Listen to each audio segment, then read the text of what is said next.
സൈലന്റായി വന്ന് ബോക്സ് ഓഫീസിൽ വമ്പൻ ഹിറ്റടിക്കാൻ അണിയറയിൽ ഒരുങ്ങിക്കൊണ്ടിരിക്കുകയാണ് മമ്മൂട്ടി കമ്പനിയുടെ ബാനറിലൊരുങ്ങുന്ന പുതിയ മലയാള ചിത്രം. മമ്മൂട്ടിയെ നായകനാക്കി ഗൗതം വാസുദേവ് മേനോൻ സംവിധാനം ചെയ്ത ചിത്രമാണ് യാതൊരു ഒഫീഷ്യൽ അപ്ഡേറ്റുകളൊന്നുമില്ലാതെ അണിയറയിൽ ഒരുങ്ങിക്കൊണ്ടിരിക്കുന്നത്. ചിത്രത്തിൽ മമ്മൂക്ക ഒരു സ്റ്റൈലിഷ് ഗെറ്റപ്പിലാണ് എത്തുന്നതെന്നാണ് ഈ അടുത്തിടെ മമ്മൂക്കയുടേതായി പുറത്തുവന്ന ചിത്രങ്ങൾ സൂചിപ്പിക്കുന്നത്. മാത്രമല്ല, ഇതിനോടകം നിർമ്മിച്ച ചിത്രങ്ങളെല്ലാം ബോക്സ് ഓഫീസ് വിജയങ്ങളാക്കി മാറ്റിയ മമ്മൂട്ടി കമ്പനിയുടെ ബാനറിലൊരുങ്ങുന്ന 6ാമത് ചിത്രം എന്ന നിലയിൽ വലിയ പ്രതീക്ഷയാണ് ഈ സിനിമയിലുള്ളത്. കന്നഡ താരം സുസ്മിത ഭട്ടാണ് ചിത്രത്തിലെ നായിക. ഇരുവർക്കും പുറമെ സിദ്ദിഖ്, വിജയ് ബാബു, ഗോകുൽ സുരേഷ് തുടങ്ങിയ വമ്പൻ താരനിരയും ചിത്രത്തിൽ അണിനിരക്കുന്നുണ്ട്. ചിത്രത്തെക്കുറിച്ച് പുറത്തുവന്ന ഇൻസൈഡ് റിപ്പോർട്ട് പ്രകാരം മമ്മൂട്ടി ഇതുവരെ അഭിനയിച്ചിട്ടില്ലാത്ത പ്രൈവറ്റ് ഡിറ്റക്റ്റീവിന്റെ വേഷത്തിലാണ് താരം ഈ സിനിമയിൽ എത്തുക.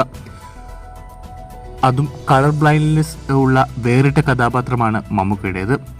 എന്നാൽ ഇതൊരു കംപ്ലീറ്റ് ത്രില്ലർ മൂഡിലുള്ള സിനിമയായിരിക്കില്ല, പകരം കോമഡിക്കും പ്രാധാന്യമുള്ള ചിത്രമായിരിക്കും.